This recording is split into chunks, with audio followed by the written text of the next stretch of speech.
Okay, I guess that's time. Well, that's annoying. Okay. Welcome, everybody. We're live.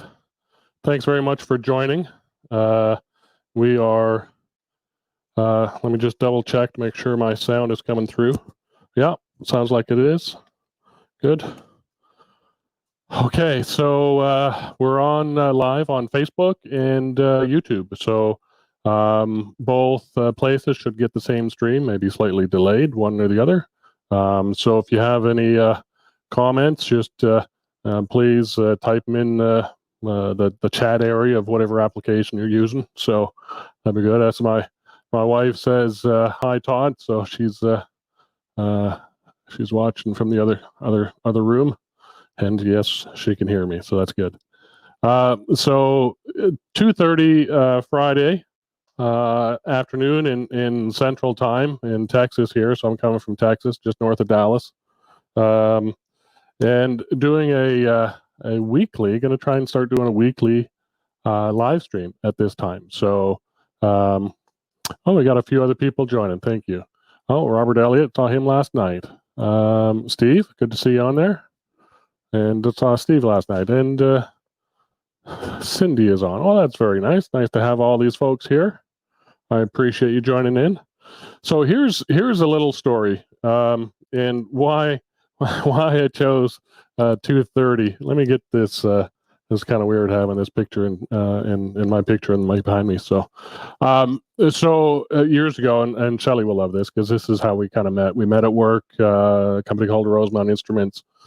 30 some odd years ago, I think is when we met, 30 years ago almost. Yeah. And she'll correct me if I'm wrong, but I was in the purchasing department. She was down in the service department. Anyway, it was all a fairly friendly young group. So in that work week up there was 37 and a half hours. So every Friday afternoon we got off at 2:30. We ended up, a bunch of us, going out for a couple of drinks in the afternoon on Fridays. And soon enough, it was my responsibility, I guess, to kind of coordinate things. And so I got known as 2:30 Todd. So yeah, it stuck for a long time back then. I haven't used the moniker for quite a while, but Shelley and I always get a laugh over it. So 2:30 Friday afternoons is what we're going to do. I've got this scheduled for the next 12 weeks. We'll see if I can keep that pace up. I don't want these to be too long, 45 minutes to an hour at the most. Just kind of going over, general, I guess all things wood turning is really what I've kind of coined it. So I know the last live stream I did, well, I guess the first tool talk I did was called general lathe tooling, and that was really kind of a it worked, but I really want to talk about more than just tooling and lathes and stuff. So let me put the banner up and get my head out of the way for a second. What do I say there? Tools, equipment, processes, and techniques, wood and materials. So kind of covers the gamut. So all things wood turning is kind of where I'm going with this. So and then so hopefully we make a progression, but really it's really about answering questions and getting interactive as much as I can with this format. I know you guys have to type in the questions and all that stuff, but I'd certainly love to have some interaction that way. And so these live streams may steer whichever way you guys want to take them. And if you have suggestions for topics, please throw those in the comments, and I will, or in the chat, and I will certainly take those suggestions for next week and the weeks following. So this is getting recorded up to YouTube and to Facebook, so they'll be there for playback and stuff. I haven't deleted the old ones, so I don't know a reason why at this point, but maybe at some point there's some disk space issues, but who knows. So they should hopefully live there for a while. So here's good information for the folks on YouTube. I changed the name of my channel. it was, you could find me Todd Rains, and that would be the name of my channel on YouTube. I've changed it to Woodturning Tool Store. And I announced that in my newsletter just this last week. And to me, that just it just aligns everything a little bit better. I've got the Facebook page, Woodturning Tool Store, obviously the website, Woodturning Tool Store, and everything on my YouTube channel that I had so far was really geared towards woodturning and Woodturning Tool Store. So that made sense. Hopefully all of the subscribers, you see the change. It doesn't hopefully cause you any heartache or anything. So, but let me know in the comments if you have issues. I don't know what happens on the viewer side of things. So hopefully everything's okay there. So, Woodturning Tool Store is how you find me on YouTube now. So it's a good change, I think. So, other announcements. So let's see. That's really about it. I've got a few things to talk about at the end, near the end. So we'll. I don't really have incoming video chat. I don't know what that. I have no idea. I'm gonna ignore that. I don't know how to ignore that. Oh, that's a strange sound. How do I ignore that? That was weird. I've never had one of those. Anyway, not sure what's going on there, so I just closed the timer. What I do want to do is, let me just take a look at the comments here, see if I'm any sort of questions. Sorry about the little interruption there with whatever that was I had going on. So yeah, we got a good group here. Thanks everybody for joining. I'll just show. So we got Steve Thomason, I know, good friend of mine, and Robert Elliott. I've seen you on the Cindy Drozda demos. James, good to hear you again, see you again. Not really physically see you, but hope you're doing well and recovering well. So, Cindy, always good to see you. Thank you for joining. It's nice. We have to talk later about some of the recording issues you and I have. So, enough said. So there's my wife saying hi to Cindy, and let's see, who is this? Oh, that's her saying hi. So George Kabazinski down in Houston. Thanks for joining, George. Appreciate it. Robert's going to be at my demo too, so that's good. So I do have a PRD, or a personal remote demo, Monday, July 27th. I'll talk more about that in a bit. Let's see, Joseph from El Paso. Good to have you here, Joseph. Henry Morgan. Yeah, George from the Houston area. And Tony, good to see you again, Tony. Thanks for joining. Appreciate it.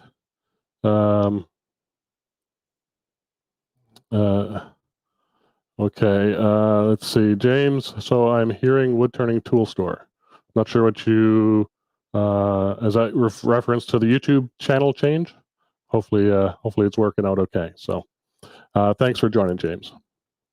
So, one of the things I was doing yesterday, or I guess let me back up. One of the things I covered in the last live stream about general tool talk, after that, when we had Cindy on doing a, her and I went back and forth, and I had Mike Mahoney on, and then it's been a couple of weeks since I got this, my stuff together. I was doing a lot of demos and stuff. So now I've got it scheduled on my calendar to do this once a week. So the last live stream on this topic essentially was about 6 weeks ago. So we talked about the lathe and all that kind of stuff, and what the different parts of the lathe are, and we talked a little bit about work holding methods and drive centers and chucks and a few things like that. And so that topic's kind of been covered a little bit, and so I really don't want to go into all the mechanics of everything here. Well, camera's in the way, so to ignore that. But we can dive deeper into some of those topics as we go through the live streams, through the session. So if there is anything that you want to talk about in particular, like I said, throw a chat in there or a comment. A couple of the things I've thought about is tailstock quill maintenance. So I could pull this whole thing apart. We'll take it out. We'll clean it. Chuck maintenance. We could do that. Let me get that out of the way. So we could take a chuck apart, clean it. So those are some of the good things we could talk about as well. And I'll do some of those on the live streams, and I'll make those announcements, a few days prior to doing that. So on Facebook and YouTube. And then, other maintenance ideas we could talk about, pulley changing. I haven't done a lot inside this box, luckily, thank God. So, and a few other things like that. But today, I thought we'd talk about how I started with turning and what turning tools I used. So, what I do have on the overhead here is a set of crown tools that I started with. And I get a lot of questions from folks. Johnny Tolley's on. Thank you, Johnny, for joining. And Terry Rosner, I'm not sure. I don't know if I know Terry. Pleasure to meet you too, sir. Thank you. And Johnny, good to see you. Hear you again. Hope your brother Jimmy is doing well. So let's carry on. So when I started, I had a little mini lathe, and a little jet 1015. It's over in the corner in a cabinet, and I take it with me to the trade shows. Many of you have seen that already. But I started, with that, buying a crown tool set from probably Woodcraft, I think, is where I got it. And this is a set of 5, so we can talk about those, because I do get a lot of questions from people saying, what tool should I buy next, or whatever like that. And I try and steer them as best I can. And people have asked me, do you buy a set of tools? And I do. I don't definitively say yes, but I do say sometimes it's a good idea, because if it's cheap enough and you can afford it in your budget, because it gives you an idea of what each tool is going to do, and rather than kind of picking and choosing different size tools from different makes and different manufacturers. At the very beginning, you really don't know a lot about tool steel. Maybe you don't know a lot about turning. You don't know a lot about different tools. So you buy a set, you kind of get, okay, I've got a ground floor foundation to start with. So this set came with a skew, little 3/4 inch or 5/8 skew, spindle gouge, parting tool, roughing gouge, and a round nose scraper. So what I'm want to do here is just use these. I've been making some what do you call them, cone centers for my drawbars. So I've got a drawbar kit that I sell. I won't go too much into that, but it's basically a threaded rod with some plastic tubing over it and a couple of wing knobs. This goes through the headstock end, and the headstock on mine has a 5/8 inch opening. And so with a 5, let me take that banner down. We can remove that now and get that out of the way. Bear with me. So with the drawbar that goes through the headstock, this whatever opening size, this thing has a tendency to whip around. So I put a little cone center on the end of these to center them up, and they kind of look. This one is a little badgered up and stuff like that, but it's just a wooden cone center, 1/4 inch hole through it, and that just gets centered in the opening and stops this thing from whipping around. So I thought we'd just start there and just turn a little bit of that and use some of these first tools I used, and mostly I do this with the skew and a parting tool. So we will try that. I've been using my Allen Lacer skew, which is a rounded end. So we'll compare these guys. So we've got 2 different skews. About the same, a little bit. This one's a little bit wider, probably 7/8, and this one's, I think, 3/4. But this has got a straight angle. This is a rounded. Thickness is a little thicker here, and this one. So I've been using this one for doing these things, but I'm going to try and use this one again. I haven't used this one for quite a while. And so we'll just kind of start cutting, and we'll take a look at the comments as we go through this. So I have this piece of wood. It's a little piece of, I think, sycamore or maple. I'm not quite sure.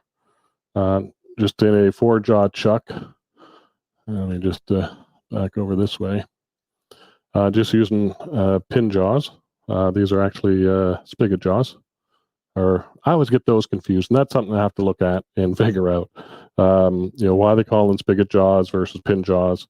I know there's a reason. I have to read about it, and it just doesn't stick in my brain. But if anybody knows, throw it up in the chat. I mean, that's really what we're here for, is to kind of share and learn together. So we're gonna just round this out. I will use the roughing gouge to round it, and then we will use the skew to create our cones.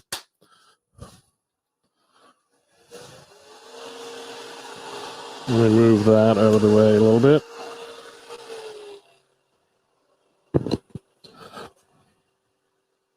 Tighten that up a little bit.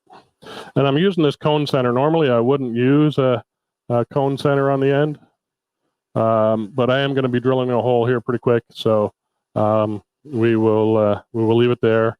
This is captured here in the chuck. So I'm not putting a whole lot of pressure on this end, just holding it steady. And keep this around 2,000 RPM. I think the sound is better.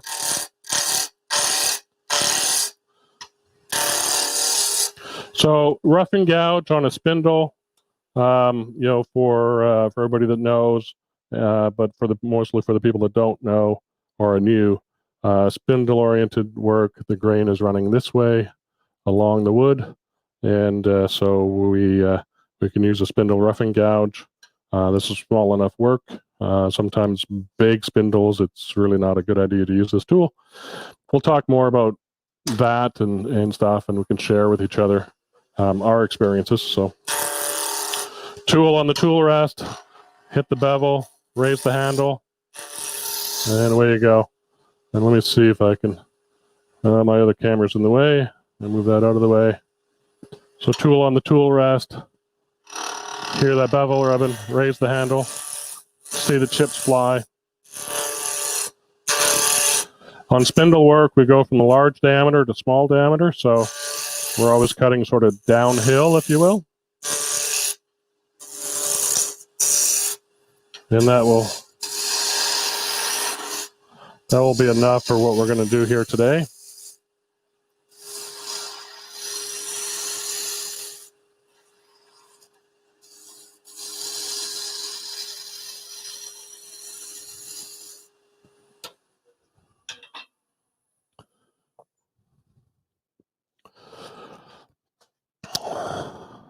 So let's see.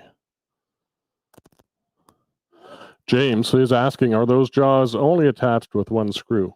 No, there's, well, I think, yes, they are. They are attached with one screw. Let me get this other view. And this is a one-way Talon chuck with the small jaws. So there is one screw on there. There is spaces for 2 screws. I got my other Talon with cold jaws on it, so well, I guess that would show. Let me put this tape.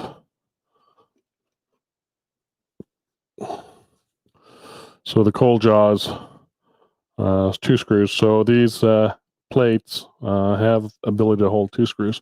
Good question, James, and good eye. So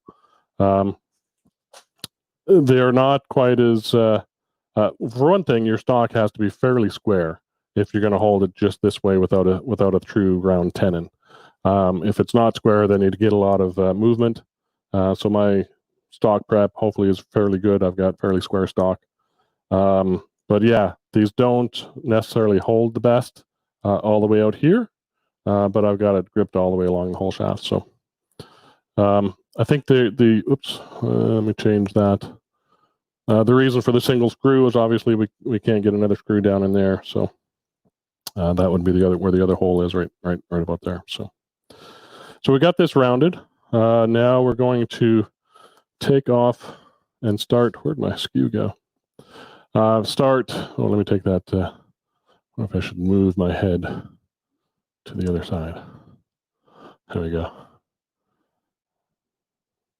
then they are really only supposed to be used in expanding, not compression. Yeah, that makes sense. Makes sense. Yeah, that's probably a good point. Since I've got it pinned at the end here, it's a fairly small piece of wood. I've done this many times with these jaws. And so for me, it works all right. You'll hear when I take the tailstock away, there's going to be some vibration, but we'll try and support that as best we can as we go and start turning. So, and James is a very avid user of the Skew. Making all his little things he makes. And let me turn that off. So I'm sure James has got some Skew tips to share if you ever in that area and stuff like that. There's plenty of people that know the Skew fairly well, a lot better than I do. But I just wanted to show you how I use it and what I'm making here. So I guess before we Skew, I'm going to have to drill. So let me do that first. Almost missed the drilling step. So I've got a little hole from the live center in there in the end of the wood, and it's fairly squared off, so I'm not going to bother squaring off the end. We will 1/4 inch bit, fairly slow speed. Let me get these extra tools out of the way.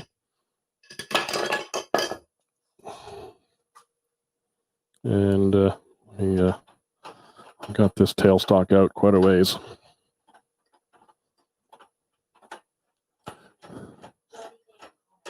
Okay.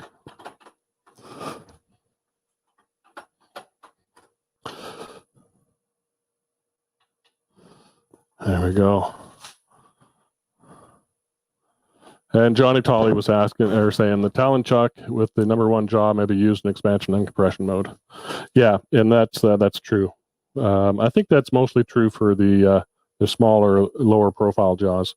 And these ones are especially made for expansion. Get the drill bit started. Not really feeling any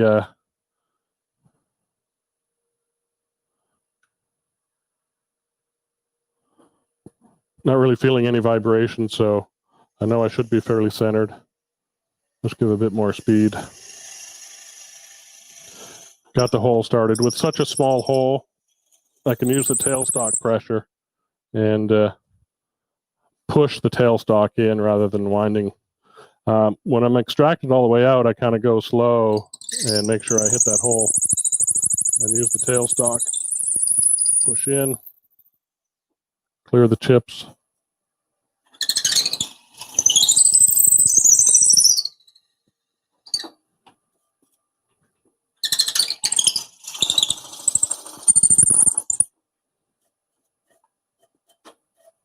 That's deep enough for what we want to do. So now the cone center is really going to help steady this up. And we are, just so I know where to stop, about 3 inches. That's what I thought. So that's going to put us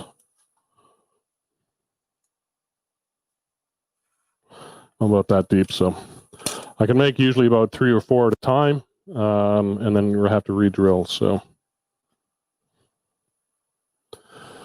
speed up, and then we will. I tend to use the point down for this part of the exercise. Yeah. So some people use the low point down or the heel or the toe. I tend to go this way. So, and it's really, I've got to get my tool rest adjusted to a height for me. And again, we'll see how this goes with this tool. I'm used to my other lacer Skew.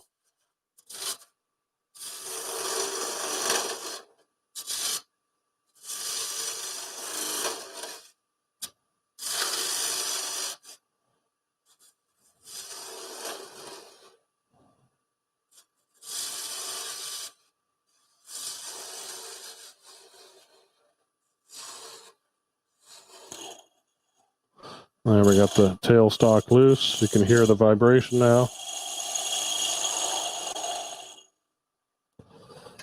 I'll just take that a little bit of... The diameter of these typically is around 3/4 inches is what I make them. And we get the... we'll see if... I don't know if I sharpen that one, this parting tool or not, but we'll see. I'm a little high for a parting tool. Take that up. This one's a little bit too big. A thinner parting tool for me here is easier because it doesn't take as much room. As a matter of fact, I typically use my thin parting tool, this one to use it. But I've got to sharpen this guy, and I hadn't got a chance to do that. So.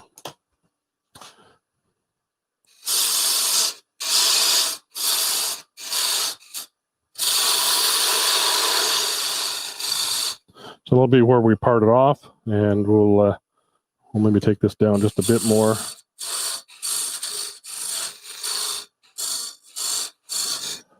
And then I'll come back in with the Skew Cleanup, and this is where I need my light on.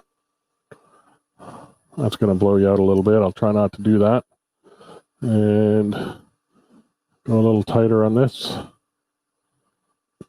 I want to clean up this inside lip a little bit. Really more for appearances than anything.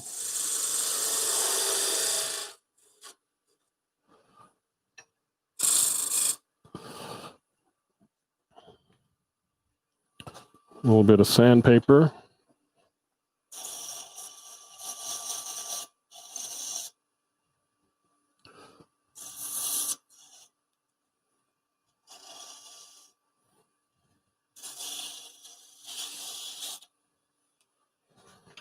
And then this gets popped off.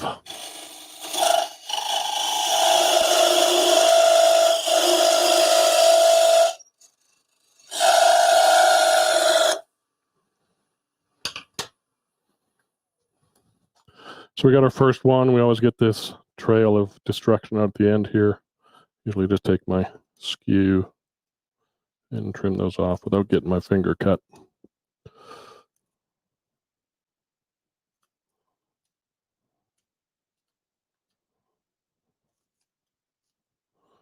And I do need to sharpen this skew again. So that's kind of our first one. I had, oh, there it is, a little twisted up piece of sandpaper. Let's use that and just sand off the ridges there. And let's see. Johnny was saying it's always a good idea to hold on to the drill chuck. Yeah, when you're drilling, certainly it is, especially pulling and out. You had to drill stuck in there. It's not fun. Robert, the lathe I learned on was a grandfather's new Oliver 25 when I was 12. That got the Turner's incurable disease with turning. Yes, yeah. I think most everybody that we're talking with here today has that incurable disease. So that's the first one of the batch that we can go through and make. I'll make a couple more, and then we can try something else. So.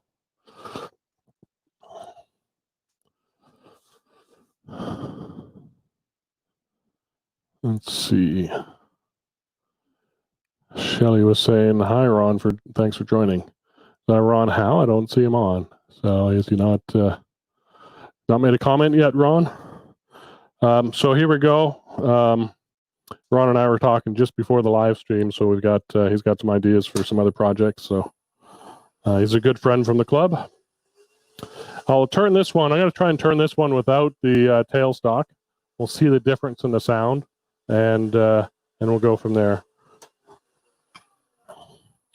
Since I know Cindy's watching, and this is something she does, and I do as well, double check, and it's nice and tight. So there's very little movement, if no movement there. Oh, Tom Hale? Oh, good. For some reason, I'm not seeing these, but Oh, there he is. There's Ron. Ron's on. And Tom Hale. Hey, Todd Shelley. Hey, Tom. Ron Hale from down in Cedar Hill. And Tom Hale, you're up in Michigan. Thank you for joining, folks. We're just turning some little cone centers. These are going to go, in fact, I'll show this now that I've got one done. So this is the drawbar. I've just got some plastic tubing on it. And these get painted. I paint these with black lacquer so it kind of matches. But essentially, that is what we use through the headstock to hold on. So if you can imagine this thing coming out of the headstock, and say, for example, I wanted to put my drill chuck on the end. What's up now, Shell? Oh, okay. Oh, yeah. Sorry, Tom. Yeah, well, she keeps popping in and telling me stuff. So, Shelly, I think you can just let me read the comments, and we'll go from there. So, the this drill chuck has got a 1/4 by 20 threaded end. So if this was through the headstock, I could secure the drill chuck in the headstock Morse taper, and it wouldn't fall out. So if I had a piece of wood on here instead of the drill bit, then that's how that works. The other tool, obviously, that I use it for is an Elio Drive. So this is actually an Elio Drive with a faceplate. It's tapped 1/4 by 20 as well. So if this was in the headstock, then that secures it in the headstock and won't fall out. So that's what we're making, these little cones. And the cones center it up in the headstock hole in the headstock.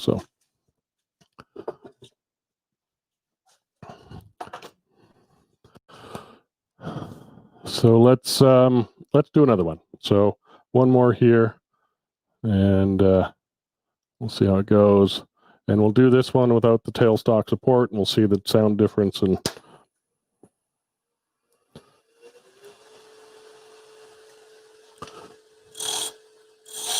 nice light cuts. And I hope you're hearing the sound of the lathes and the cuts. I think you should be.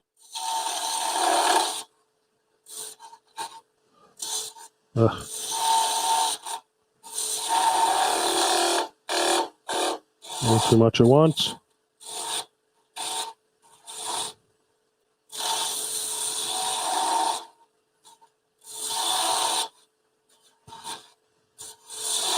No, I am not good with this skew. Let's recenter that, and we'll try it with my other skew. Oh, that's the wrong key.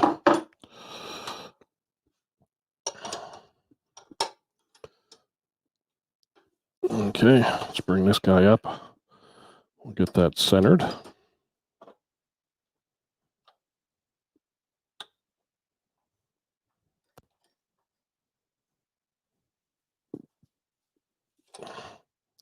There we go.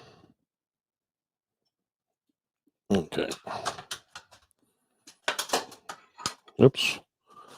That's my headphones. Get those out of the way.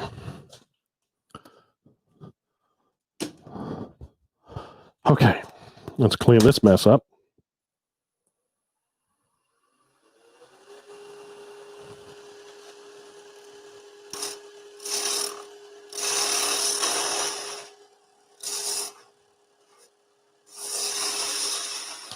This is when you buy new tools to you, like that kit I had. You may find it's a tool you can use, or you find another tool to replace it that you like better. And that's what I've done with this skew. A tool I like much better. Let's see if I got all the. I still got quite a few cut marks in there. Okay.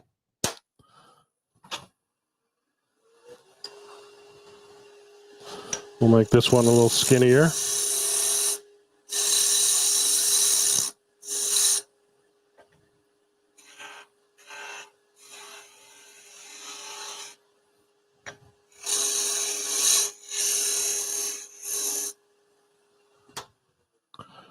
Should be clear now. Yep, okay.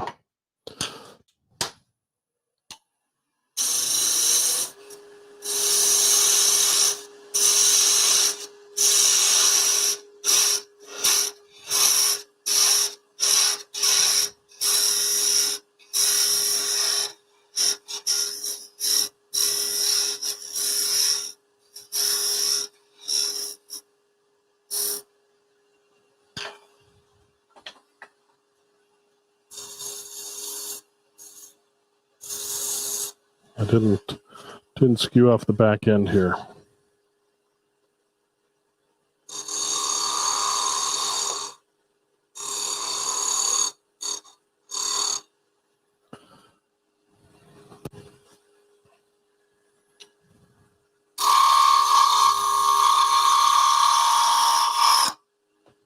Onto the floor.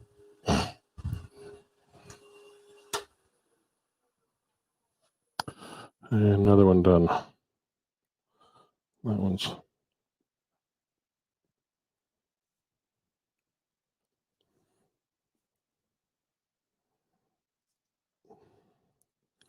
press that.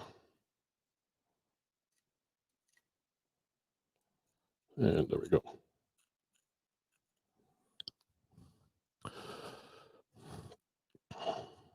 We got the 2 done. So let's do one more since I had a bit of a disaster on that last one. And oh, that was a boo-boo. Yes, it was. Not a big deal. And let's see, Robert Elliott talking about the drawbar. Don't forget a drawbar for the chuck in the tailstock too. Yeah, you can put the drill chuck in there and use the drawbar on the tailstock side as well. Absolutely. Right. Okay, do another one. We're a lot around, so we'll just, from the rechucking. Don't want to lose my line. I can get one more out of this.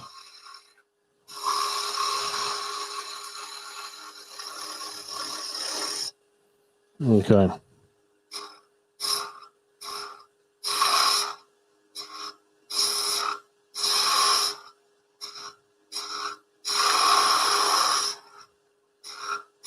I needed to get new safety glasses. These ones are so scratched up and it's hard to see exactly where I'm going. Looks pretty good.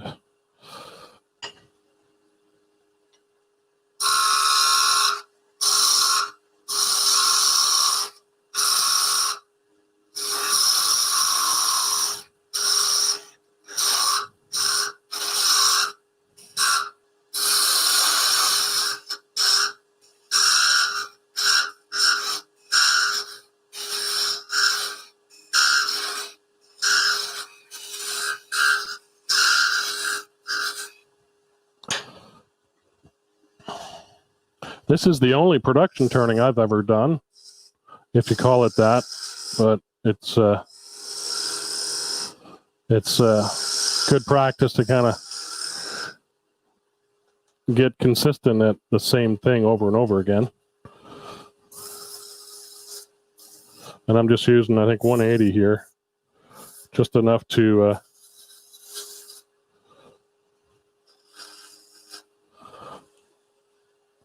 get it kind of cleaned up for spraying with lacquer. And this little board is getting in my way. It's the second one to pop off. Usually they land right in my hand.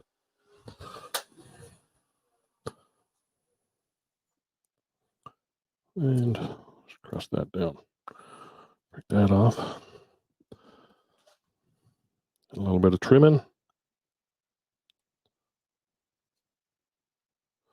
Yeah, the Skew is one of those tools that a lot of people use it for this, or for opening paint cans, or for clearing bark off of logs. It's a multi-use tool. So yeah, it's one of those things that takes practice to get good at, and consistent practice is really the key, I think. That little piece of paper. I parted off with a skew. Well, I could, but from a production point of view, it's quicker with a parting tool. So, and I was doing a batch last night. I ended up doing sort of 3 in a row. So before parting them off, I did one there, one, and left a little room for parting, one there, then a third one. And I basically made all the cones at once, and then did all that sort of single tool use at one time, or most of it. And then it didn't seem to really save me a lot of time. And I don't do a whole lot of these things. Only do, a batch of 10 or 20 every month or so. So there we go. So yeah, that's not the best chuck for that, but for this small wood, that's all I have. So you make do with what you have sometimes, as long as you're safe in doing so. And that's one of the things we kind of figure out. So we can talk about a few other things. I don't have anything here with a hole to use this in its true fashion and expansion. So take this. Actually, I'll leave that mounted on there. I will do some more of that later. Yeah, so watch Steve Jones if you think parting off with a skew is slower. Yeah, well, Steve's been doing that with a skew for 30 years. For a guy like me, it's quicker for a parting tool for me. So it's right there at hand, and it's easier. But yeah, if you get good with one tool and you can do many things with it like Steve does, then by all means. I'm just not there yet, and I don't know too many people that are. So let's look at a different chuck, and let's throw this one on. And I've got a little piece of end grain sycamore, and I want to talk a little bit about chuck jaws, actually. Let's take a look at the chucks first. That'll make sense. So what I've learned is I'm looking at different chucks, and let me clean this off, and different chuck jaws, and there's so many different varieties of jaws out there. There's little nuances that I am learning and picking up and understanding throughout so many years of turning. There's basically 3 or 4 different styles, I guess, of chuck jaws that I know of, and maybe there's others. This one, let me bring up this other one. This one, and then this one. And we put that somewhere. There we go. So, and then the one we saw. So we'll bring that one back out. What did I just do with it? Oh, good Lord, I'm losing my mind, folks. There it is. I will take this out. So,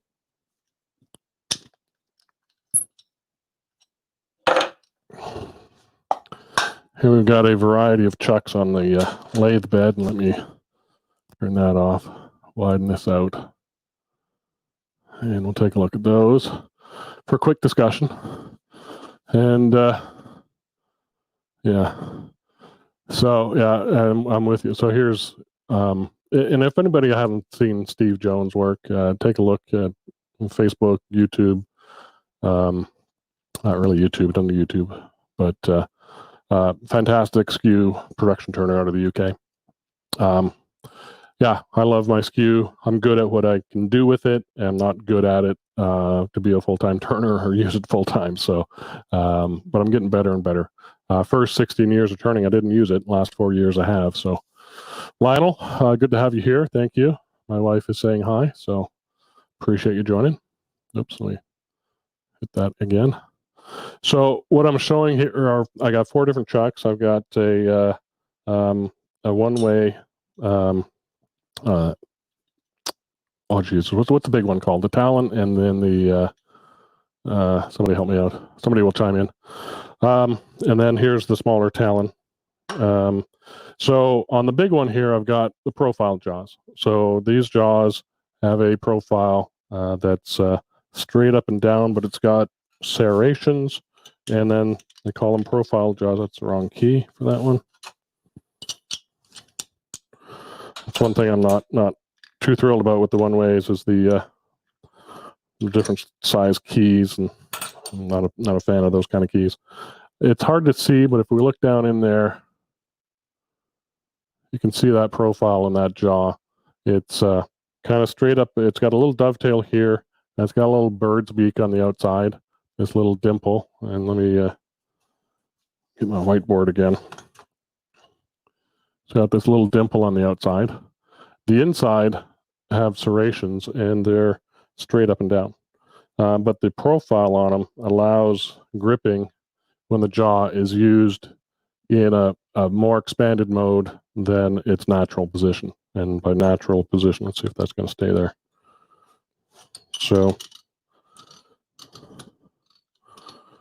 that's basically how the jaws are machined, and so I would call this its natural position. This outside is almost a perfect circle, but the inside follows this kind of contour, mustache shape, if you will. And what it allows is, as you open it, it's no longer a perfect circle out here, but these jaws allow a bit more grip on a tenon than a traditional dovetail jaw would in an expanded mode. So that's why One Way did the profile jaws. Stronghold. Thank you, Ron Howe and Johnny Tolley. Thank you. Stronghold. I knew somebody would get my terminology and help me out there. So these I haven't used a whole lot in tenon mode. I use them more in expansion mode. I do like the slight dovetail and that bird's beak on the rim there. Although if you're doing a leaving the mortise in your piece, that bird's beak is going to leave a little indent. It may not be desirable. So think about where you're going to go with your project. So that's one style. Let me put that one down. We look at the Vicmark. This is the Vicmark VM120, I believe. And it's got full dovetail jaws. So if we look at the profile, it's dovetail outside and inside. So these I like and use a lot for tenons and for mortises as well in this size. These I think are the standard 2-inch jaws. And so when I do a dovetail tenon, you can see that's got a dovetail shape to it. There we go. That works well with these jaws. These are quite common and work well. I'm going to reach in and bear with me a second as I grab.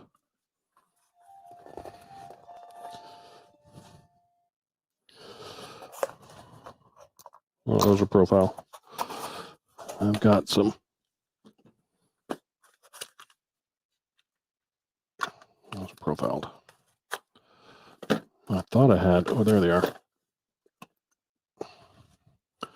So the One Way, these are jaws for my talon chuck.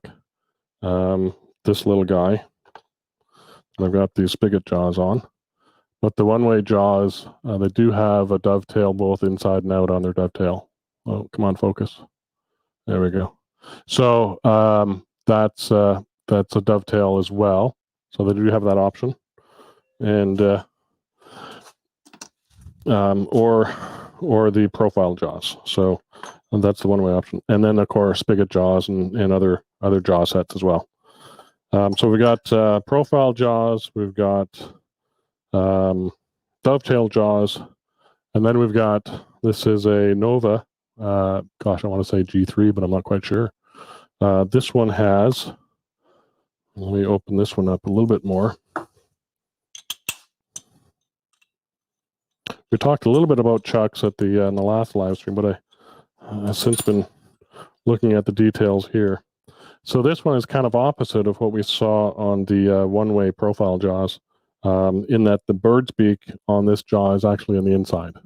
So if we look closely, It's hard to see. I could probably take one of these jaws off. You'd see it better. But this inside profile has this little bird's beak on it. You can kind of see the profile down in there.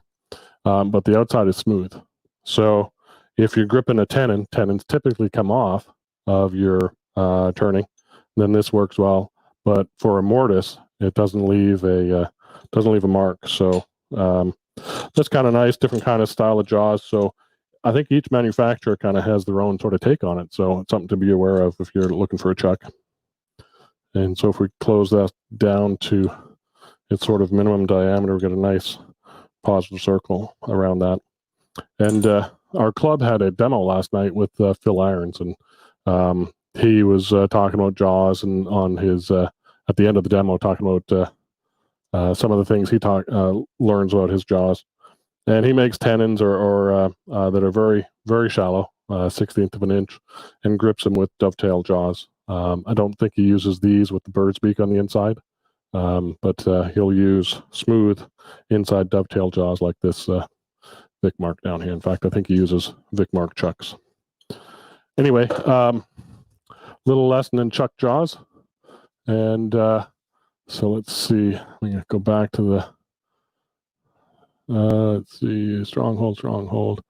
Steve is saying you should round the back corners of those jaws. If expanded beyond the edge of the chuck, they will cut. And yeah, so that's a good point. So, for example, if I have this one expanded that much, where the jaws are sticking beyond the body, you've got these sharp edges here. Steve takes those to the grinder and grinds this corner off, and that when it's spinning, doesn't create that sharp edge. Good tip, Steve. Thank you very much. I haven't done that to my chucks. I just haven't gotten around to it, and haven't experienced that pain too much. So I'm sure when I do, I will wish I had done it first. So let me just, oops, wrong one. Turn that off. And Ron is saying, yeah, my favorite. I'm not sure which one he referred to, but I do have a variety of chucks, and I think my favorite is the Vic Mark. So let's see, Roger Woolham. Okay, hello, Roger. Oh, that's my wife saying hi. Dr. Bob, been there, done that. Okay, yeah. So hit your knuckles on the chucks. I'm sure it happens.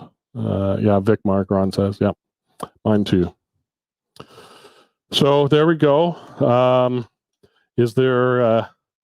Let me put my mug up there for a second. I am getting, let's see, what did I have here? So these live streams, like I said, we'll try and do these once a week, 2:30 every Friday. So we'll see how that goes. Central time for everybody that doesn't. I think Facebook automatically adjusts the time, whatever time zone you're in. In my website, I had to put up the time zone. It wasn't showing it properly, so I've fixed that. So, and YouTube, I think if you click on it, shows you the time that it's going to air. So it should, if there's any problems with knowing, if you're in a different time zone, feel free to email or let me know, call me. I had a call the other day from somebody in California wanting to know the time. So I don't know if it was for this or the PRD. I'm not quite sure. Let's see. So that's Friday. And then Monday the 27th is I'm doing a demonstration, $10 fee, paid demonstration, doing a bowl and a bowl. And let me show you what that is like. Let me do a screen share here quickly. Bear with me a second, and I'm going to share that one for now. So that's my website. So I'll just show the whole website, get my head out of there. So this is the front page. We just started carrying woodpecker carbide tools. So if you have a need for that, I've actually already sold out of the parting tools. I've got another order in, so check that out. But what I wanted to show was, oh, I got to click on the actual website. So bear with me a second. If I click on that, upcoming events, it shows a list of all the events that are coming up. So live stream 17th, another live stream next Friday, the 24th. And then the 27th is this remote demonstration for turning a bowl and bowl. And this graphic shows a little bit of what it kind of looks like. So this one here is mesquite, and it's probably 9 inches in diameter. And the lip on the bowl is not that high, maybe 3/4 of an inch. This little sycamore one is smaller. It's probably 6 inches diameter, but the really accentuated the bowl and bowl effect. So we'll do one of those 27th. It's kind of a unique project. It's probably going to take the full 2 hours, so be prepared for that. I will be prepared myself, so hopefully that works out. So go to the upcoming events, take a look at what's coming up. You can find them there. The other thing to look at is in the Explore. I didn't need to click on that, but we can click on that. We can go down to live stream. You can actually watch the live stream here.